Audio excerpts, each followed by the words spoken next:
Hello दोस्तों, नमस्कार। स्वागत है आप सभी का दिशा एकेडमी के यूट्यूब चैनल पर। दोस्तों, आज हम लोग पढ़ेंगे प्रश्न श्रृंखला के अंतर्गत भारतीय इतिहास के 25 अति महत्वपूर्ण प्रश्न। तो चलिए शुरू करते हैं भारतीय इतिहास के 25 अति महत्वपूर्ण प्रश्न और उनकी व्याख्या देखते हैं। आज का हमारा पहला प्रश्न है, निम्नलिखित में से किस युग में तांबे का पहली बार उपयोग किया गया था? तो यहाँ पूछा गया है तांबे का पहली बार उपयोग कब किया गया था। तो अगर हम बात करते हैं तांबे के प्रयोग की, तो सर्वप्रथम मनुष्य के द्वारा प्रयोग की जाने वाली जो धातु थी वो तांबा थी, और इसका प्रयोग नवपाषाण काल के बाद शुरू होता है।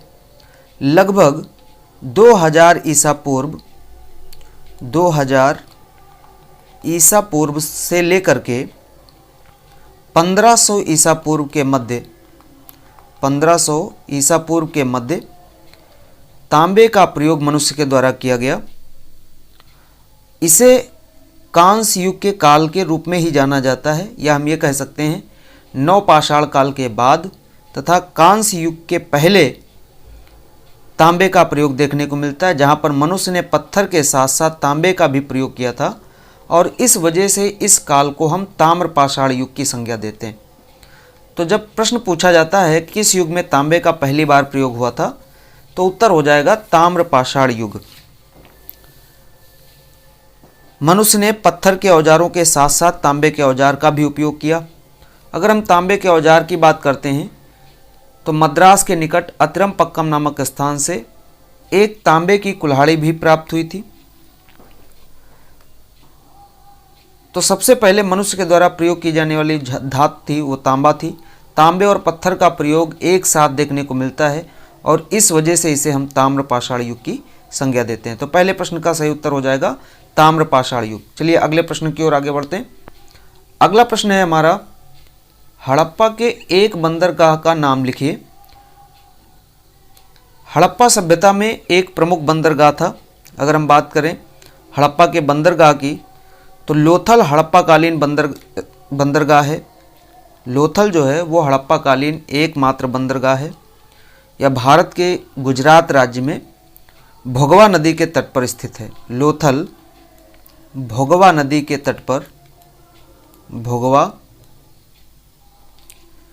नदी के तट पर स्थित है। यह कई बार एग्जाम में पूछ लिया जाता है कि लोथल किस नदी के तट पर बसा हुआ शहर था, या ऐसे पूछा जा सकता है भोगवा नदी के किनारे कौन सा शहर बसा हुआ था। तो लोथल जो है सैंधव सभ्यता का भोगवा नदी के किनारे बसा हुआ शहर था, और यहाँ से एक बंदरगाह का साक्ष्य प्राप्त हुआ। इसकी खोज की अगर हम बात करें तो लोथल की खोज 1955 में रंगनाथ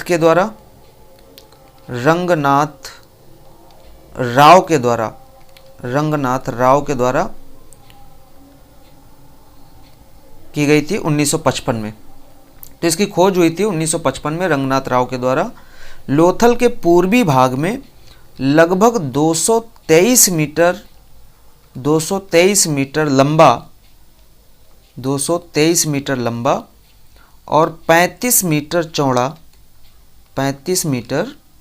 चौड़ा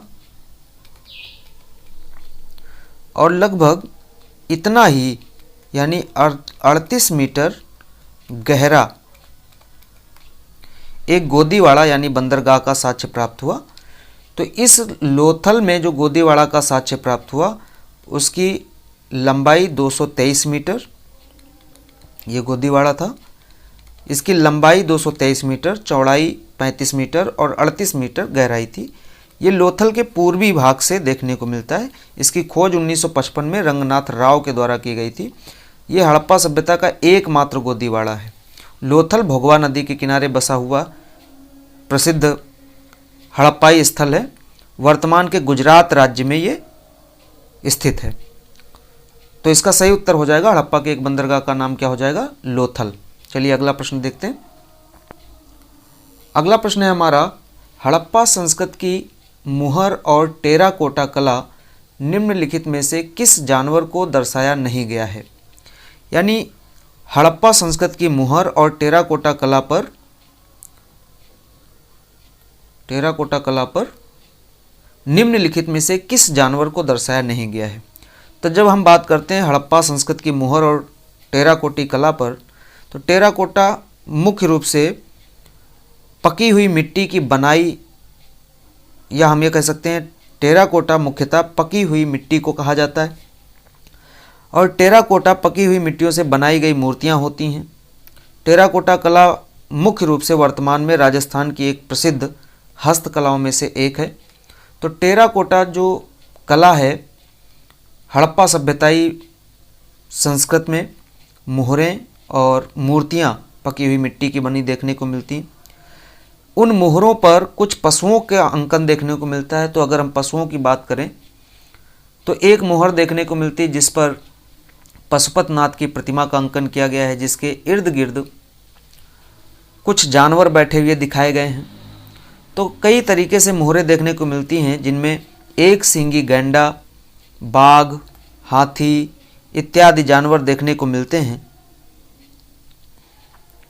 इस काल की जो मोहरें थीं ये वर्गाकार, त्रिकोणीय और आयताकार हुआ करती थीं, या हम ये कह सकते हैं हड़प्पा सभ्यता की जो मोहरें थी वो त्रिभुजाकार भी हुआ करती थीं, वर्गाकार हुआ करती थीं और आयताकार हुआ करती थीं।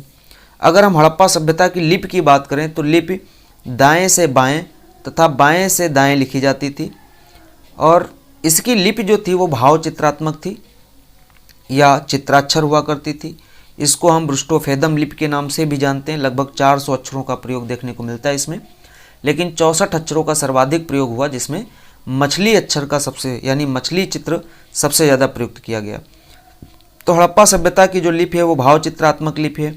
मोहरें जो देखने को मिलती हैं और टेराकोटा कला जो देखने को मिलती है उसमें कई जानवर देखने को मिलते हैं। उसमें गाय का अंकन नहीं किया गया, यानी गाय की चित्रकारी देखने को नहीं मिलती है। गाय की जगह पर बैल देखने को जरूर मिलता है। बैल, गैंडा, हाथी और चीता इत्यादि देखने को मिलता है। पशुपतिनाथ की प्रतिमा की अगर हम बात करें तो मोहनजोदड़ो से पशुपतिनाथ की प्रतिमा प्राप्त हुई, जहाँ पर तिपतिया साल ओढ़े एक पुरोहित की प्रतिमा प्राप्त हुई। उसके आसपास कुछ जानवरों को दिखाया गया है, जिसमें चीता, हाथी, गैंडा और भैंसा चित्र देखने को मिलते हैं। तो इसको याद करने का एक आसान तरीका ये भी है, चीहा गैभय, चीहा गैभय। तो इस तरीके से पशुओं के नाम याद रख सकते हैं। ची से हो जाएगा चीता, चीता, हा से हो जाएगा हाथी, हाथी, गै से हो जाएगा गैंडा, गैंडा, और भय से हो जाएगा भैंसा। तो इन पशुओं का अंकन देखने को मिल जाता है। तो हड़प्पाई संस्कृति की मोहरों पर और टेराकोटा कला में, टेराकोटा मुख्य रूप से पकी हुई मिट्टियों की मूर्तियों को कहा जाता है। गाय का अंकन देखने को नहीं मिलता है, तो इसका उत्तर सही हो जाएगा बी, गाय। चलिए अगला प्रश्न देखते हैं। अगला प्रश्न है हमारा, हड़प्पा काल का इनमें से कौन सा नगर 3 भागों में विभाजित था। तो अगर हम बात करते हैं हड़प्पाई स्थलों की, तो मुख्य रूप से हड़प्पाई नगर 2 भागों में बटा हुआ था, यानी नगर का विभाजन, नगर जो होता था 2 भागों में बटा होता था। एक दुर्ग टीला हुआ करता था, दुर्ग टीला, और दूसरा जो होता था उसको हम निचला नगर कहते थे, निचला नगर की संज्ञा देते थे, निचला नगर, निचला नगर। तो इस तरीके से हम अगर देखें हड़प्पा काल के नगरों का नियोजन अगर देखें तो एक ऊंचा टीला हुआ करता था जिसको हम दुर्ग टीला कहते थे, और दूसरा निचला नगर हुआ करता था जहाँ पर सामान्य लोग निवास करते थे। दुर्ग टीले में पुरोहित का आवास देखने को मिलता है। इसके साथ साथ दुर्ग टीले पर उच्च कुलों के आवास देखने को मिलते हैं। लेकिन हड़प्पा काल में एक ऐसा नगर था जो 3 भागों में विभाजित था। एक दुर्ग टीला था, एक निचला टीला था और एक मध्यम टीला भी था। उसको इसके जो प्रमाण देखने को मिलते हैं वो धौलावीरा से देखने को मिलते हैं। तो इसका उत्तर सही हो जाएगा धौलावीरा। अगर हम बात करें, धौलावीरा गुजरात के कच्छ के रण में स्थित एक खादिर नामक द्वीप है जहाँ पर स्थित है। ये 3 भागों में विभाजित नगर था। इसमें पुरोहित या महाप्रसाद वाले जो भाग थे ये उत्तर में। उत्तर में नगर का मध्य भाग जिसको हम पुर की संज्ञा भी देते हैं। तीसरा नगर जो था जिसमें सामान्य लोगों के लिए निवास का स्थान हुआ करता था, जिसे निचला शहर या अवम नगर भी कहा जाता था। सिंधु सभ्यता का ये दूसरा सबसे बड़ा नगर है। अगर हम बात करें, किसी समय में धौलावीरा सिंधु सभ्यता का प्रमुख नगर हुआ करता था। मोहनजोदड़ो सबसे प्रमुख नगर, सबसे बड़ा स्थल हुआ हड़प्पा सभ्यता का। तो दूसरा अगर हम बात करें, दूसरा सबसे बड़ा स्थल धौलावीरा है, यानी सेकेंड नंबर का सबसे प्रमुख स्थल धौलावीरा है। 3 भागों में विभाजित था। इसकी खोज जो हुई थी ये 1967 ईस्वी में जेपी जोशी के द्वारा इसकी खोज की गई थी। जेपी जोशी के द्वारा इसकी खोज की गई थी, जेपी जोशी के द्वारा।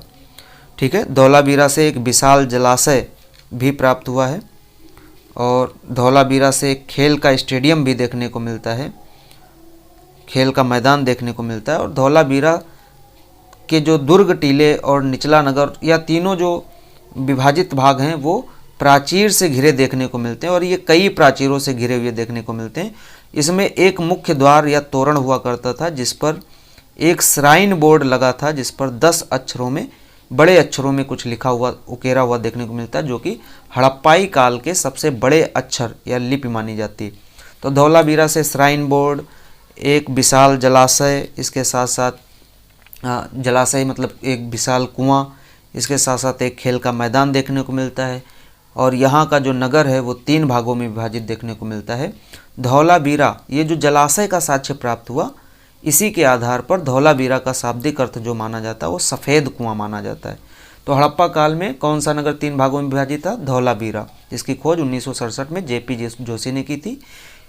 हड़प्पा स्थल मुख्य रूप से 2 भागों में बटे थे, लेकिन धौलावीरा एक ऐसा स्थल था जो 3 भागों में विभाजित था और तीनों भाग प्राचीर से घिरे थे। और इसके मुख्य द्वार पर एक श्राइन बोर्ड देखने को मिलता है जिसमें हड़प्पा स्थल के सबसे बड़ी लिपि देखने को मिलती है और धौलावीरा हड़प्पा स्थलों में दूसरा सबसे बड़ा स्थल है। चलिए अगला प्रश्न देखते हैं। अगला प्रश्न है हमारा, निम्नलिखित में से कौन सा सिंधु घाटी की सभ्यता से संबंधित स्थल नहीं है? तो अगर हम बात करते हैं सिंधु घाटी सभ्यता के स्थलों में, तो कालीबंगा स्थल है, रोपड़ स्थल है, लोथल भी है, इसके अलावा चनुदड़ो, सुतकांगेडोर, कैथा, आमरी और मोहनजोदाड़ो, हड़प्पा, राखीगढ़ी, इस तरीके से बहुत सारे नगर आ जाते हैं जो हमारे हड़प्पाई स्थलों में प्रमुख माने जाते हैं। हड़प्पाई स्थलों की संख्या अगर वर्तमान में देखें, प्रारंभ में आज़ादी से पहले सिर्फ हड़प्पाई स्थलों में सिंधु घाटी सभ्यता के 40 नगरों की खोज हुई थी आज़ादी से पहले, लेकिन आज़ादी के बाद लगभग 50 वर्षों में इनकी संख्या लगभग 1500 के आसपास पहुंच गई, 1500 के आसपास। और इसमें से सर्वाधिक जो स्थल हैं वो भारत में देखने को मिलते हैं। भारत के अलावा पाकिस्तान और पाकिस्तान के अलावा अफ़गानिस्तान से भी, तो भारत, पाकिस्तान और अफ़गानिस्तान से मिलाकर के कुल मिलाकर के 1500 स्थलों का अब तक पता लगाया जा चुका है, जबकि आज़ादी से पहले सिर्फ 40 नगरों की खोज हुई थी। हड़प्पाई स्थलों की अगर बात करें तो सबसे पहले हड़प्पाई स्थल में 1921 में हड़प्पा की खोज दयाराम साहनी के द्वारा की गई थी, दयाराम साहनी के द्वारा की गई थी और इसीलिए इस सभ्यता को हड़प्पा सभ्यता के नाम से भी जाना जाता है। सिंधु नदी की घाटी में विकसित थी और इसी वजह से इसको सिंधु घाटी सभ्यता कहा जाता है। कांस्य धातु का प्रयोग किया गया था, इसीलिए इस सभ्यता को, सिंधु घाटी सभ्यता को कांस्य युगीन सभ्यता कहा जाता है। तो अगर हम बात करते हैं इनमें प्रमुख स्थलों की, तो लोथल से वस्तुएं जो प्राप्त हुई थी वो एक तो युगल समाधि थी, इसके साथ साथ एक गोदीवाड़ा का साक्ष्य था, घोड़े के अवशेष देखने को मिले थे, धान की भूसी देखने को मिली थी, वृत्ताकार अग्नि वेदिकाएं देखने को मिली थी। तो ये लोथल की विशेषताएं हैं। अगर हम बात करें रोपड़ की, तो रोपड़ से तांबे की कुल्हाड़ी देखने को मिलती है, मानव कंकाल के साथ कुत्ते के दफनाए जाने के साक्ष्य भी प्राप्त होते हैं। अगर हम कालीबंगा की बात करें तो कालीबंगा से जालीदार जुते हुए खेत, एक साथ अनेक फसलों के उगाए जाने के साक्ष्य, अग्निकुंड देखने को मिलते हैं, भूकंप के साक्ष्य देखने को मिलते हैं। इत्यादि चीज़ें कालीबंगा से, साथ साथ कालीबंगा से कपास की खेती के भी प्रमाण देखने को मिलते हैं। तो इस तरीके से कालीबंगा, रोपड़ और लोथल हमारे सिंधु घाटी सभ्यता से संबंधित स्थल हैं। अगर हम बात करते हैं पाटलिपुत्र की, तो पाटलिपुत्र 16 महाजनपदों के विकास के बाद हर्यक वंश की राजधानी के रूप में निकल के आया, मगध की राजधानी के रूप में उभरा। इसकी स्थापना पाटलिपुत्र की हर्यक वंशी शासक उदयन के द्वारा की गई थी। तो इस तरीके से पाटलिपुत्र जो नगर है वो सिंधु घाटी सभ्यता से संबंधित नहीं है। चलिए अगला प्रश्न देखते हैं। अगला प्रश्न है हमारा, मोहनजोदड़ो का शाब्दिक अर्थ क्या है। तो मोहनजोदड़ो की जब हम बात करते हैं तो मोहनजोदड़ो की खोज 1922 ईस्वी में राखल दास बनर्जी के द्वारा की गई। राखल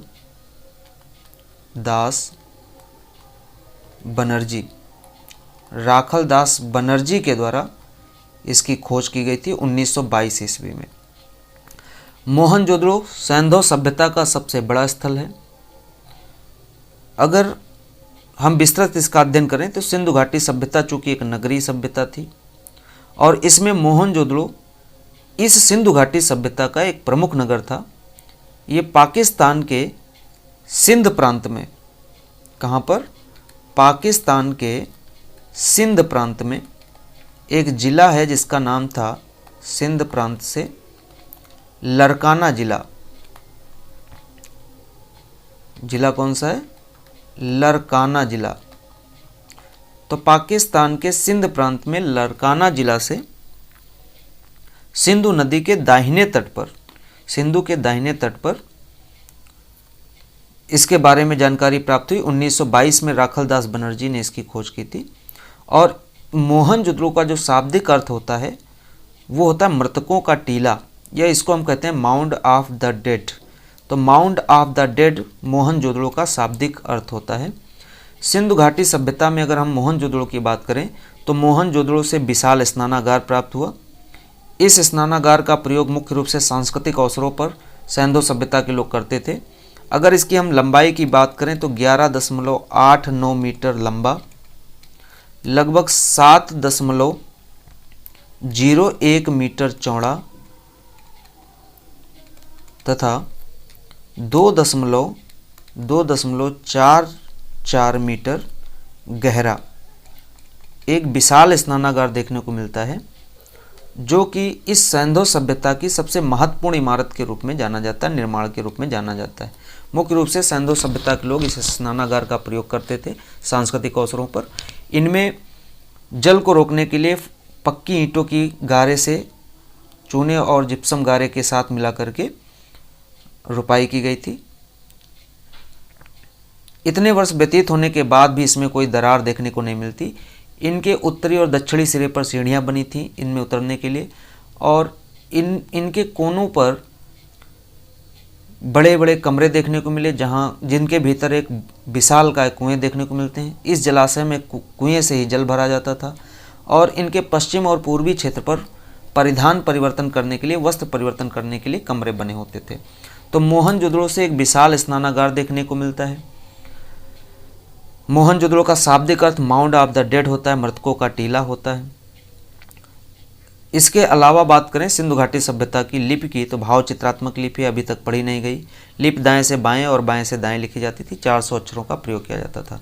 तो यहाँ पर प्रश्न था मोहनजोदड़ो का शाब्दिक अर्थ क्या है, तो मोहनजोदड़ो का शाब्दिक अर्थ है माउंड ऑफ द डेड, मृतकों का टीला। मृतकों का टीला, भूतों का टीला या प्रेतों का टीला के नाम से इसको जाना जाता है। 1922 में राखलदास बनर्जी ने इसकी खोज की थी पाकिस्तान के सिंध प्रांत से, लरकाना जिले से। चलिए अगला प्रश्न देखते हैं। अगला प्रश्न है, सिंधु सभ्यता में घोड़े के अस्थियों के अवशेष कहाँ से मिले थे, तो सुरकोतदा से घोड़े के अस्थिपंजर। ये जो सुरकोतदा है गुजरात के कच्छ जिले में स्थित है। यहाँ से घोड़े की अस्थियाँ और एक कब्रगाह के अवशेष प्राप्त हुए थे। सुरकोतदा में समाधान की एक नई विधि भी देखने को मिलती है, जिसको हम कलश समाधान कहते हैं। हालांकि हम सैंधव सभ्यता में देखें तो समाधान की कई विधियाँ देखने को मिलती हैं, जिनमें पूर्ण समाधान, आंशिक समाधान और कलश समाधान देखने को मिलता है। तो कलश समाधान जो है, कलश समाधान तो ये जो कलश समाधान है ये सुरकोतदा से देखने को मिलता है। वही लोथल से घोड़े की छोटी मिट्टी की मूर्तियों के अवशेष भी देखने को मिलते हैं, यानी लघु मृण मूर्तियों के अवशेष भी देखने को मिलते हैं। तो इस लोथल से, ये सुरकोतदा से नहीं, सुरकोतदा से सिर्फ घोड़े के अस्थि पंजर प्राप्त हुए थे। तो यहाँ पर प्रश्न यही था, सिंधु सभ्यता में घोड़े के अस्थि पंजर या अस्थियों के अवशेष कहाँ से प्राप्त हुए, तो उत्तर हो जाएगा सुरकोतदा। चलिए अगले प्रश्न देखते हैं। अगला प्रश्न है हमारा, सत्यमेव जयते वाक्य कहाँ से उद्धृत है। तो अगर हम बात करते हैं सत्यमेव जयते की, तो सत्यमेव जयते मुंडक उपनिषद से लिया गया है, मुंडकोपनिषद कह सकते हैं, मुंडक उपनिषद से लिया गया है। इसी उपनिषद में यज्ञ की तुलना टूटी हुई नाव के समान की गई है, यानी मुंडक उपनिषद में यज्ञ की जो तुलना है वो टूटी हुई नाव के समान की गई है जिस पर बैठकर यात्रा नहीं की जा सकती। मुंडक उपनिषद जो है वो अथर्ववेद से संबंधित है। अथर्ववेद सबसे नवीनतम वेद है, महर्षि अथर्वा के नाम पर इसका नामकरण किया गया था। तो मुंडक उपनिषद अथर्ववेद से संबंधित है और इसी मुंडक उपनिषद से सत्यमेव जयते महावाक्य लिया गया है, जो भारत के आदर्श वाक्य के रूप में भी है। तो भारत का आदर्श वाक्य भी है सत्यमेव जयते। उत्तर प्रदेश के सारनाथ में लगभग 250 ईसा पूर्व पहले 250 ईसा पूर्व पहले सम्राट अशोक ने सारनाथ में एक स्तंभ लेख स्थापित करवाया था, जिसमें स्तंभ के शिखर पर 4 शेर तनी हुई मुद्रा में चारों दिशाओं में बैठे हुए हैं और उनके नीचे इस वाक्य का प्रयोग किया गया था, जिसका अर्थ होता है सत्य की सदैव विजय होती है।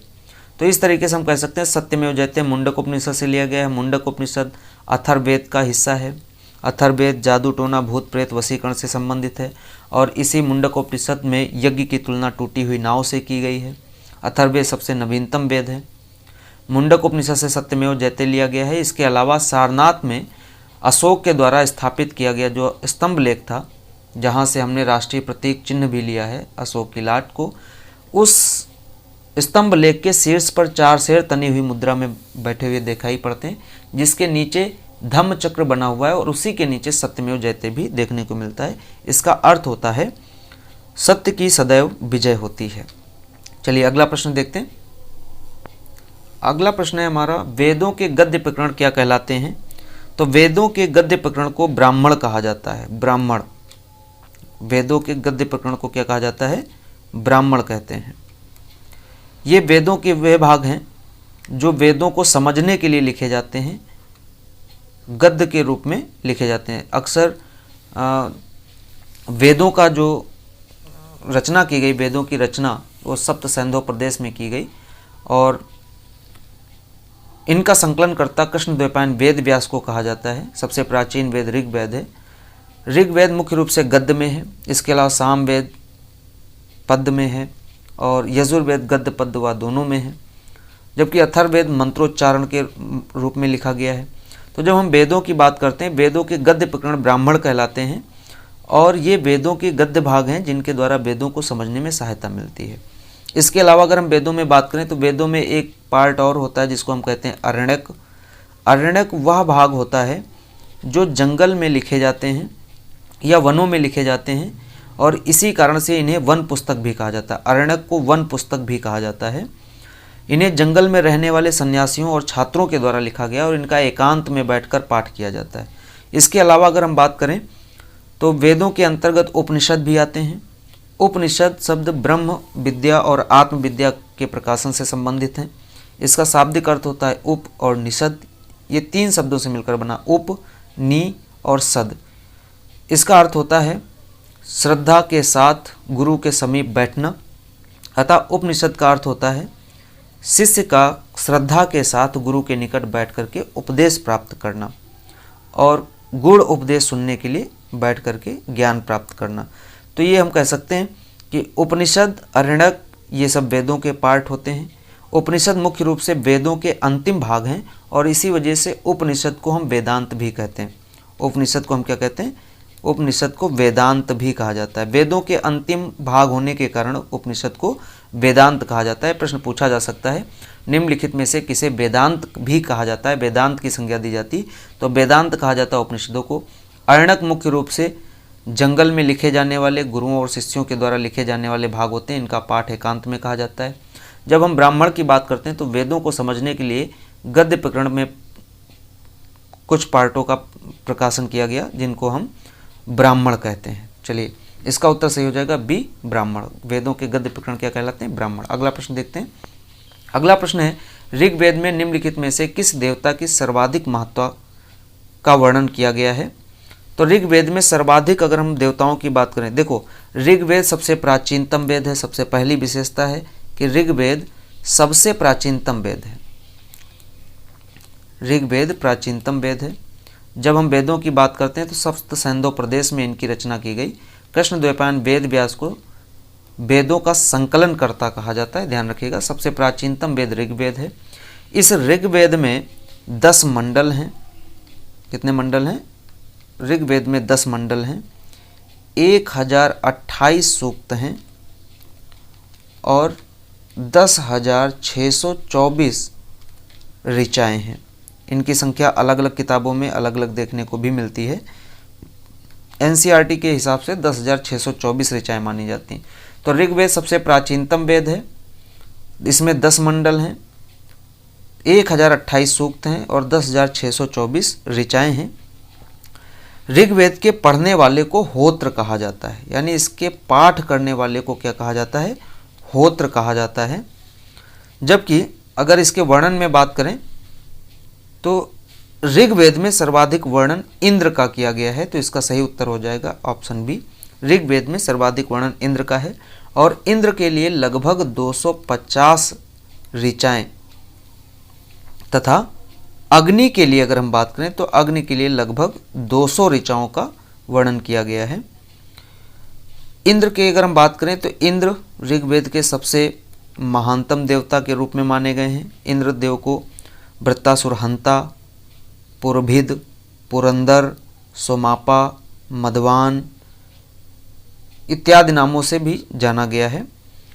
सबसे ज़्यादा नाम इंद्र का पुरंदर जरूर पूछा जाता है एग्जाम में, किसे पुरंदर कहा गया है? तो पुरंदर कहा गया है इंद्र के लिए, और पुरंदर का शाब्दिक अर्थ होता है दुर्ग को तोड़ने वाला। तो ऋग्वेद में किस देवता का सर्वाधिक उल्लेख किया गया है? इंद्र का। इंद्र के लिए लगभग 250 ऋचाएँ इंद्र को समर्पित हैं। वहीं अगर हम ऋग्वेद में बात करते हैं नदियों में, तो ऋग्वेद की सबसे पूजनीय नदी सरस्वती नदी है और सरस्वती को नदी तमा कहा गया है। सबसे नदियों में श्रेष्ठ माना गया सरस्वती को। वही अगर हम बात करें गंगा और यमुना की, तो ऋग्वेद के 10वें मंडल में पुरुष सूक्त के अंतर्गत गंगा का 1 बार और यमुना का 3 बार उल्लेख देखने को मिलता है। जबकि सरस्वती का सर्वाधिक प्रयोग किया गया है। सरस्वती शब्द का प्रयोग या सरस्वती नदी का उल्लेख सर्वाधिक देखने को में किया गया। सबसे पूजनीय नदी वैदिक काल की सरस्वती नदी है और इसे नदी तमा कहा गया है, नदियों में श्रेष्ठ या उत्तम कहा गया है। तो इस प्रश्न का उत्तर हो जाएगा बी, इंद्र। चलिए अगला देखते हैं प्रश्न क्या है। अगला प्रश्न है हमारा, प्राचीन वेद कौन सा है? तो अभी हमने बात किया सबसे प्राचीन वेद है हमारा ऋग्वेद, सबसे प्राचीन वेद ऋग्वेद है और सबसे नवीनतम वेद की अगर बात करें तो अथर्ववेद है। ऋग्वेद जो है मुख्य रूप से गद्य में लिखा हुआ है। वही अथर्ववेद की अगर बात करें तो इसमें मंत्रों के बारे में, मंत्र, जादू टोना, भूत प्रेत इत्यादि के बारे में लिखा है और ये सबसे नवीनतम वेद है, नवीन वेद है। यजुर्वेद की बात करें तो इसमें यज्ञ अनुष्ठानों के बारे में वर्णन किया गया है और ये गद्य और पद, गद्य व पद दोनों में लिखा गया है। सामवेद की अगर हम बात करें तो भारतीय संगीत का जनक सामवेद को कहा जाता है और मुख्य रूप से ये पद में लिखा हुआ है। और अगर इसकी हम विशेषताओं की बात करें तो आर्यों ने सबसे प्राचीन ग्रंथ कौन सा लिखा? ऋग्वेद लिखा। सप्त सैंधव प्रदेश में वेदों की रचना हुई। वेदों का संकलन करता कृष्णद्वैपायन वेद व्यास को कहा जाता है। ऋग्वेद के काल में विद्वानों के अलग अलग मत हैं। किसी विद्वान ने कोई संज्ञा दी है, किसी विद्वान ने कुछ दिया है। गद्य में लिखा हुआ सबसे प्राचीन वेद है। इसमें पहला और 10वां मंडल जो है सबसे नवीनतम है, जबकि दूसरे से 7वें मंडल सबसे प्राचीन माने गए हैं। तो ऋग्वेद मुख्य रूप से 10 मंडल में विभाजित है। अलग अलग ऋषियों के द्वारा अलग अलग मंडल की और अलग अलग देवताओं को समर्पित रचना की गई है, ऋचाएँ लिखी गई हैं। ऋग्वेद में ही दासराग युद्ध का भी उल्लेख देखने को मिलता है। ऋग्वेद के 3रे मंडल से गायत्री मंत्र की जानकारी प्राप्त होती है। तो इस तरीके से ऋग्वेद की बहुत सारी विशेषताएं हैं। तो प्राचीनतम वेद कौन सा है? ऋग्वेद सबसे प्राचीनतम वेद है। ठीक है, इसका उत्तर हो जाएगा ए, ऋग्वेद। ठीक है, अगला प्रश्न देखते हैं। अगला प्रश्न है हमारा, शतपथ ब्राह्मण और तैतरीय ब्राह्मण, फिर रिक्त स्थान है, के ब्राह्मण मूल पाठ हैं। तो जब हम वेदों को पढ़ते हैं तो वेदों में हम पढ़ते हैं सामवेद, अथर्ववेद, ऋग्वेद और यजुर्वेद।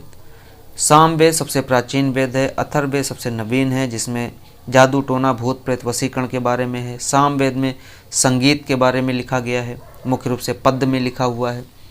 यजुर्वेद में यज्ञ अनुष्ठान के बारे में लिखा हुआ है और गद्य और पद्य में एकमात्र वेद है जो गद्य पद्य में लिखा हुआ है। वहीं अगर हम वेदों के ब्राह्मण की बात करें तो ब्राह्मण जो होता है वेदों के गद्य पार्ट होते हैं। वेदों को समझने के लिए इनके गद्य पार्ट लिखे जाते हैं। तो वेदों के गद्य भाग जो होते हैं उनको हम ब्राह्मण कहते हैं। यहाँ पर शतपथ ब्राह्मण और तैतरीय ब्राह्मण पूछ रहा है। तो अगर हम बात करते हैं सामवेद की, तो सामवेद के ब्राह्मणों में आता है पंचविश, एक नाम आता है पंचविश, दूसरा आता है खड्विश, इसके अलावा आता है जैमिनी, क्या नाम होता है? जैमिनी। एक नाम होता है कौथुम और एक नाम होता है राणायनी। तो ये 5 जो हैं मुख्य रूप से ब्राह्मण हैं सामवेद के। तो सामवेद के ब्राह्मण हो गए पंचविश, खड्विश, जैमिनी, कौथुम और राणायनी। वहीं अगर हम बात करते हैं अथर्ववेद के ब्राह्मण की, तो अथर्ववेद के ब्राह्मणों में आते हैं गोपथ ब्राह्मण। इसका एकमात्र ब्राह्मण कौन सा है? गोपथ ब्राह्मण। ठीक है, गोपथ ब्राह्मण। वही अगर हम ऋग्वेद की बात करें तो ऋग्वेद के ब्राह्मण में आते हैं ऐतरी और कौशितकी। ऐतरी और कौशितकी, ये 2 ब्राह्मण आते हैं। कौशितकी।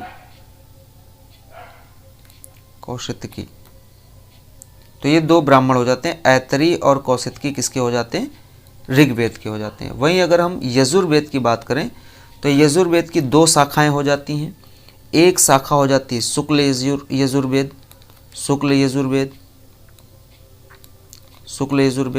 और दूसरी हो जाती है कृष्ण यजुर्वेद। तो अगर हम शुक्ल यजुर्वेद की बात करते हैं तो शतपथ ब्राह्मण और मुख्य रूप से शतपथ ब्राह्मण, और कृष्ण यजुर्वेद की अगर हम बात करते हैं तो तैतरीय ब्राह्मण। इसके अलावा कापिष्ठल,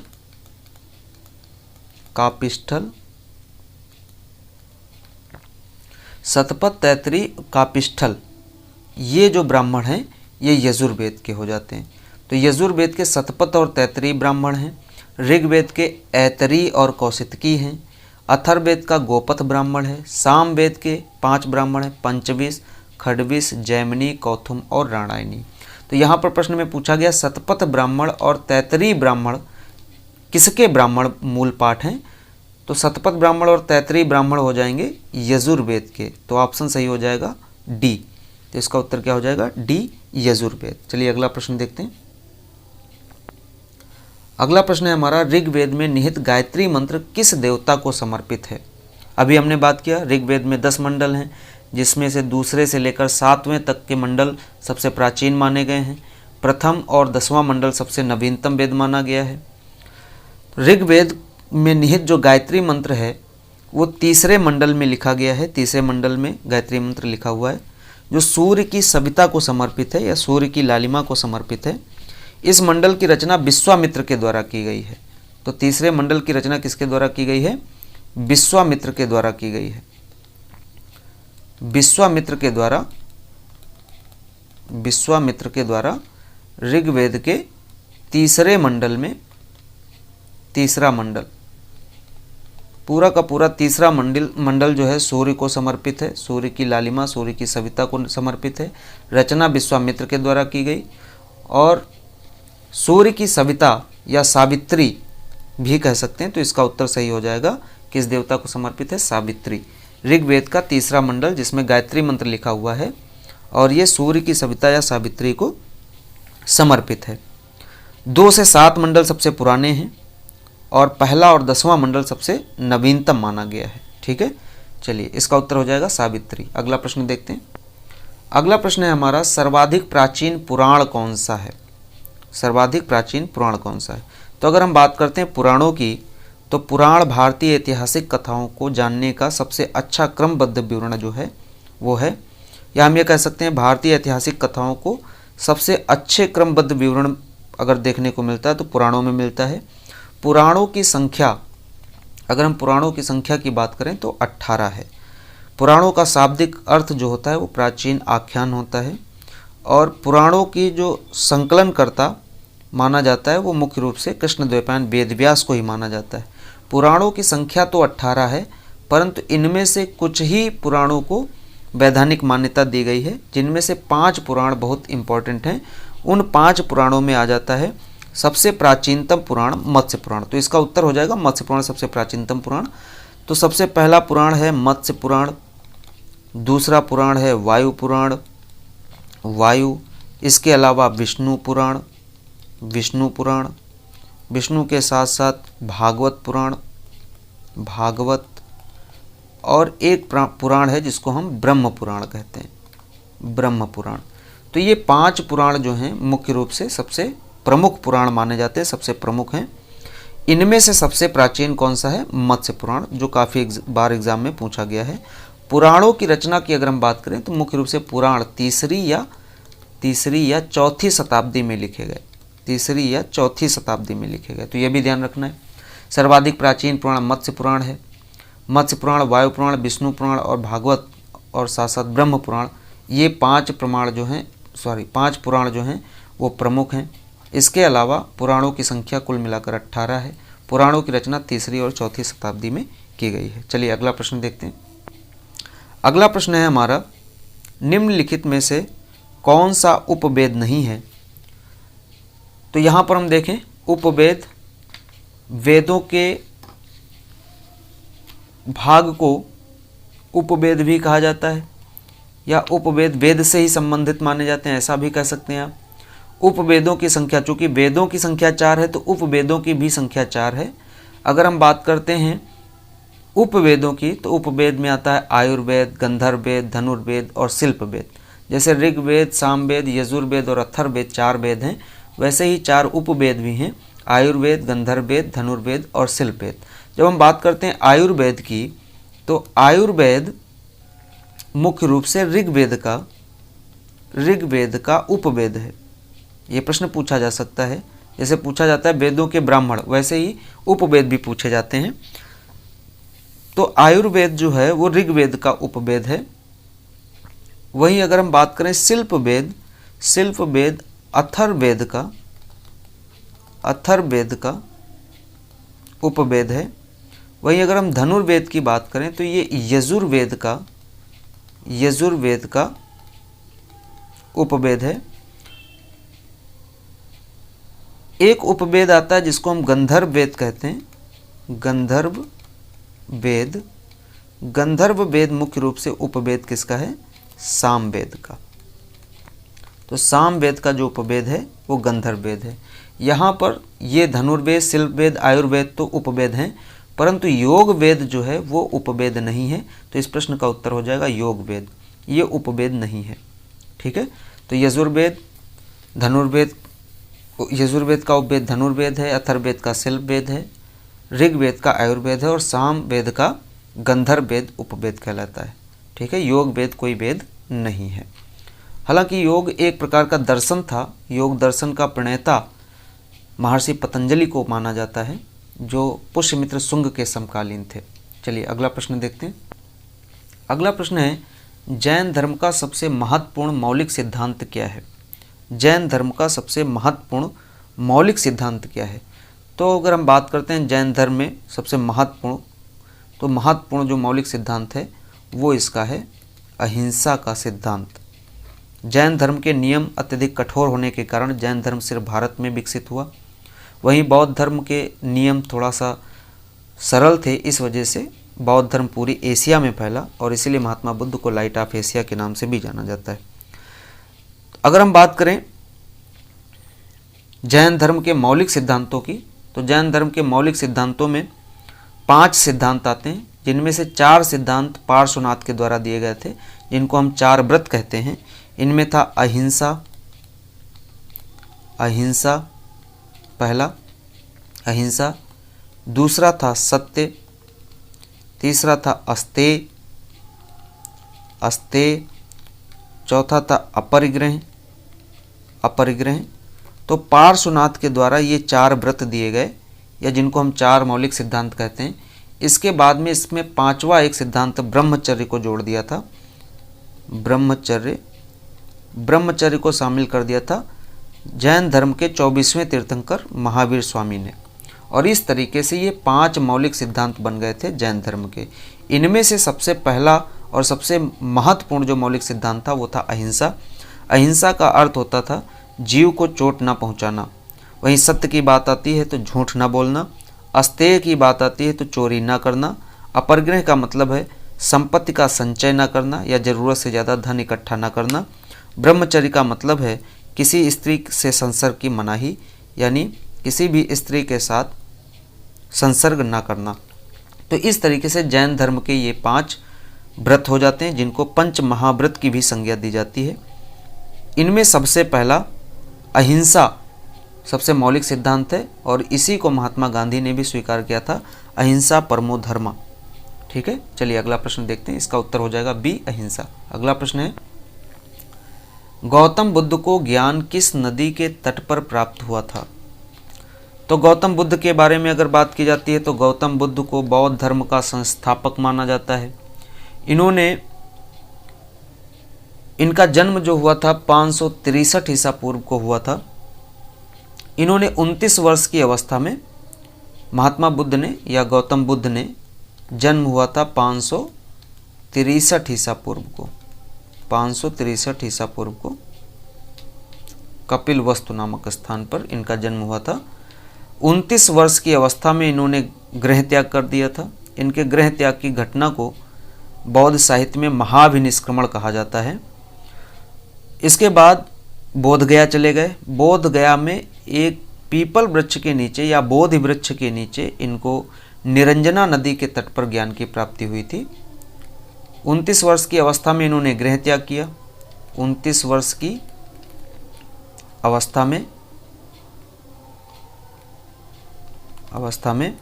गृह त्याग किया और 35 वर्ष की अवस्था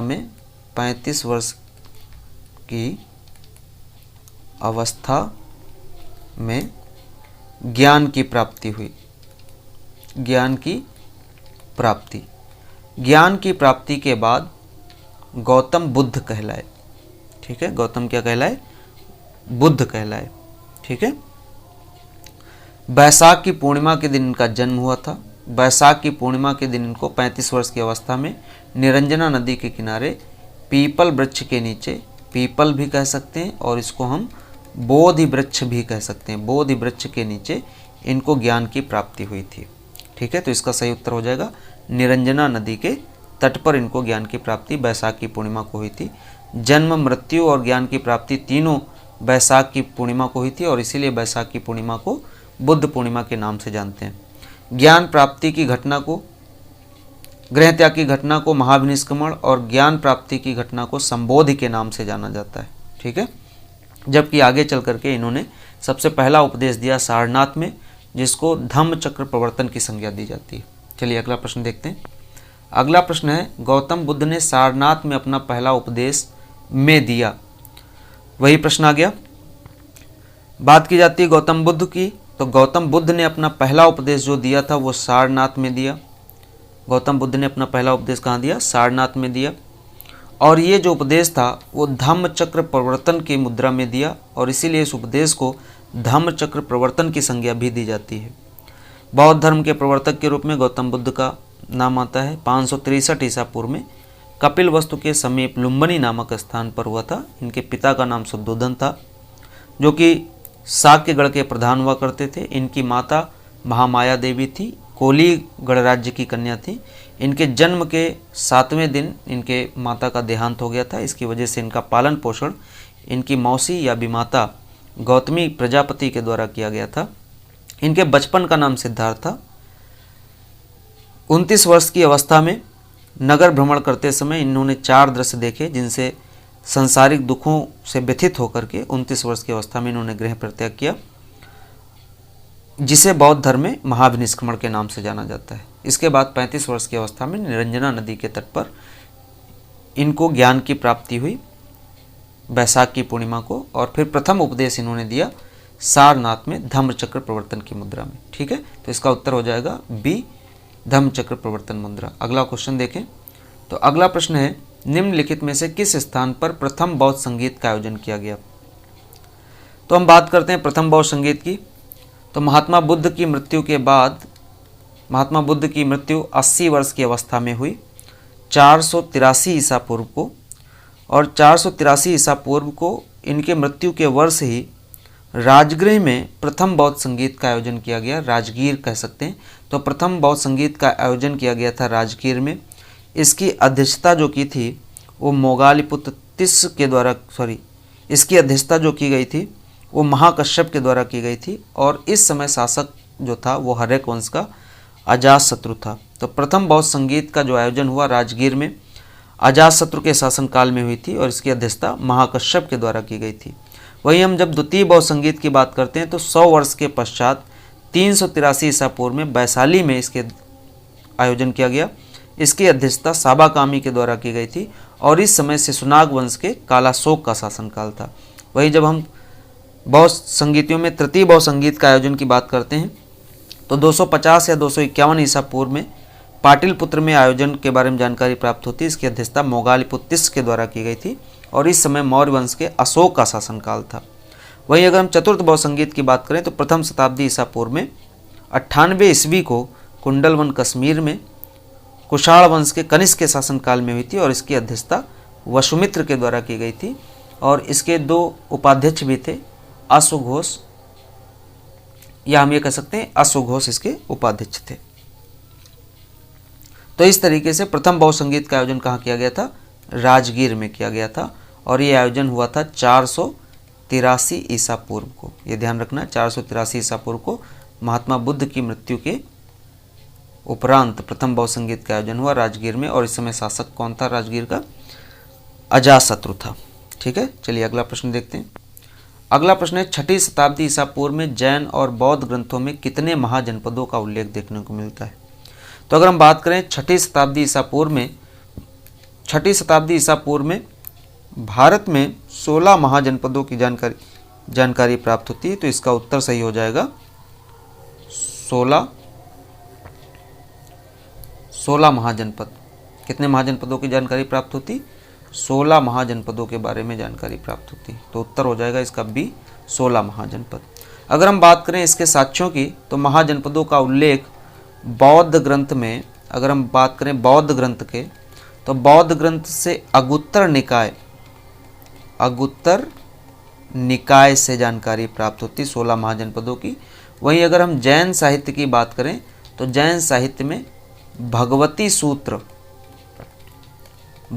सूत्र से जानकारी प्राप्त होती 16 महाजनपद की। तो 6ठी शताब्दी ईसा पूर्व में जैन और बौद्ध ग्रंथों में 16 महाजनपदों का उल्लेख मिलता है, जिसमें बौद्ध ग्रंथ अगुत्तर निकाय से और जैन ग्रंथ भगवती सूत्र से इसकी जानकारी प्राप्त होती है। अगर हम बात करते हैं अगुत्तर निकाय की, तो बौद्ध धर्म में 3 पिटक थे, जिनको 3 फोल्ड बास्केट के नाम से भी जाना जाता है या त्रिपिटक के नाम से जाना जाता है। इनमें विनय पिटक, सुत्त पिटक और अभिधम्म पिटक था। इस अभिधम्म पिटक को 5 निकायों में बांटा गया, जिसमें दीर्घ निकाय, संयुक्त निकाय, मध्यम निकाय, अगुत्तर निकाय और खुद्दक निकाय, ये निकायों में बांटा गया। इसमें से अगुत्तर निकाय से 6ठी शताब्दी ईसा पूर्व में 16 महाजनपदों की जानकारी प्राप्त होती है। तो इसका उत्तर सही हो जाएगा बी, 16 महाजनपदों का उल्लेख देखने को मिलता है। अगला प्रश्न देखें। अगला प्रश्न है, महात्मा बुद्ध को महानिर्वाण कहाँ प्राप्त हुआ था?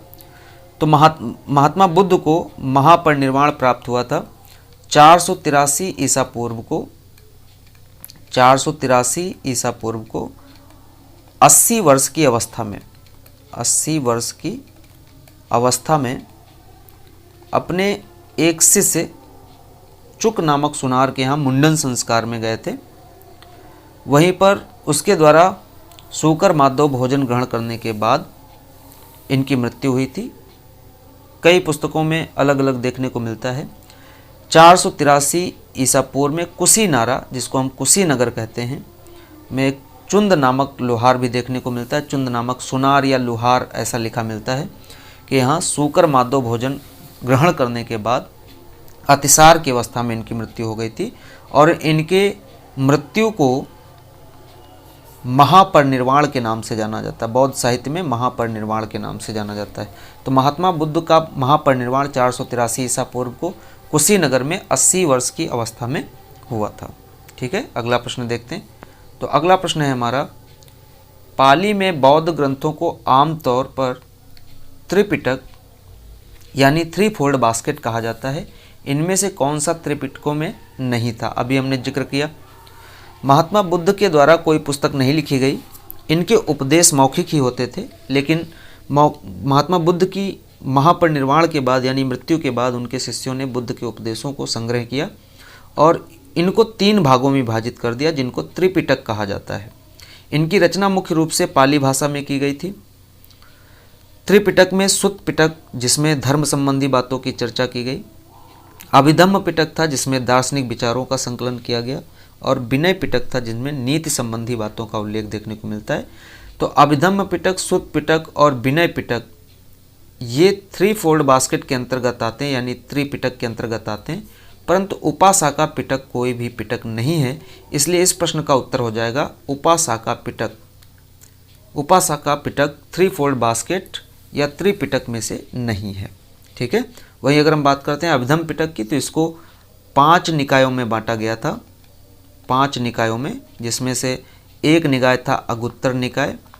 अगुत्तर निकाय जहाँ से 16 महाजनपदों की जानकारी मिलती है। दूसरा है संयुक्त निकाय। तीसरा है मध्यम निकाय, मध्यम। एक है दीर्घ निकाय, दीर्घ निकाय। और एक है खुद्दक निकाय। तो अभिधम्म पिटक को 5 निकायों में बांटा गया, अगुत्तर निकाय, संयुक्त निकाय, मध्यम निकाय, दीर्घ निकाय और खुद्दक निकाय। इसमें से अगुत्तर निकाय से 16 महाजनपदों की जानकारी प्राप्त होती है, 16 महाजनपदों की। ठीक है, चलिए अगला प्रश्न देखते हैं। अगला प्रश्न है, बुद्ध ने अपना पहला उपदेश कहाँ दिया? तो बुद्ध ने अपना पहला उपदेश दिया था सारनाथ में, और सारनाथ में जिस मुद्रा में दिया वो था धम्मचक्र प्रवर्तन की मुद्रा। तो महात्मा बुद्ध ने अपना पहला उपदेश, इनको ज्ञान की प्राप्ति तो बोधगया में हुई थी, लेकिन उन्होंने अपना पहला उपदेश सारनाथ में दिया था। और सारनाथ का एक दूसरा नाम भी एग्जाम में पूछा जा सकता है, जिसको हम मृगदाव या ऋषिपत्तनम के नाम से जानते हैं। किस नाम से जानते हैं? ऋषिपत्तनम। ऋषिपत्तनम के नाम से भी जानते हैं, ऋषिपत्तनम, या इसको मृगदाव भी कहा जाता है, मृगदाव। तो ऋषिपत्तनम या मृगदाव भी ऑप्शन में आ सकता है। ठीक है, सारनाथ का दूसरा नाम ऋषिपत्तनम, प्राचीन नाम ऋषिपत्तनम या मृगदाव है। तो महात्मा बुद्ध ने अपना पहला उपदेश सारनाथ में दिया या ऋषिपत्तनम में दिया, और ये जो दिया धम्मचक्र प्रवर्तन में 5 ब्राह्मणों को दिया था। चलिए अगला प्रश्न देखते हैं। अगला प्रश्न है, 24वें जैन तीर्थंकर या अंतिम तीर्थंकर कौन थे? तो अगर हम बात करते हैं जैन धर्म में 24वें तीर्थंकर या अंतिम तीर्थंकर की,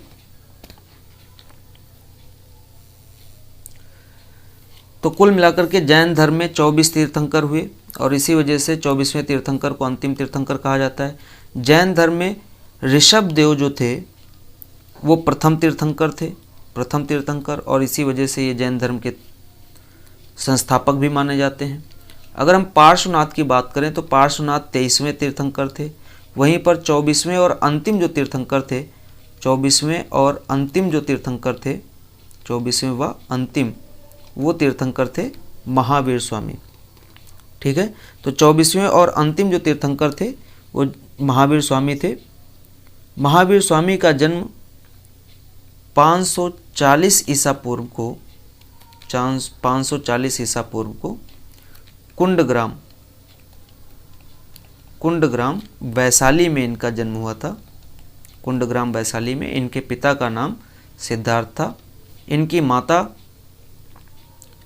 त्रिशला जो कि लिच्छव राजकुमारी थी, चेटक की बहन थी। ठीक है, महावीर स्वामी ने 30 वर्ष की अवस्था में गृह त्याग किया और इसके बाद 42 वर्ष की अवस्था में इनको कठिन तपस्या के बाद ज्ञान की प्राप्ति हुई। महावीर स्वामी ने पार्श्वनाथ के द्वारा दिए गए 4 व्रतों में 5वां व्रत शामिल किया, जिसका नाम था ब्रह्मचर्य, और पंच महाव्रत का सिद्धांत लागू किया और इसके बाद जैन धर्म को संगठित किया। महावीर स्वामी जो हैं जैन धर्म के 24वें या अंतिम तीर्थंकर थे। ठीक है, वहीं अगर हम बात करते हैं अरिष्ट नेम की, तो अरिष्ट नेम 22वें तीर्थंकर थे। अरिष्ट नेम कौन से थे? ये 22वें तीर्थंकर थे। ठीक है, और अरिष्ट नेम का उल्लेख ऋग्वेद में भी देखने को मिलता है। अरिष्ट नेम का उल्लेख जो है ऋग्वेद में देखने को मिलता है। तो पार्श्वनाथ 23वें थे, ऋषभदेव प्रथम थे, संस्थापक थे, और महावीर स्वामी को ये 24वें व अंतिम तीर्थंकर थे। ठीक है, और 22वें तीर्थंकर कौन थे? अरिष्ट नेम। कुल मिलाकर के जैन धर्म में 24 तीर्थंकर हुए। पार्श्वनाथ के द्वारा 4 व्रत दिए गए, इसमें 5वां ब्रह्मचर्य जो शामिल किया महावीर स्वामी ने किया था। ठीक है,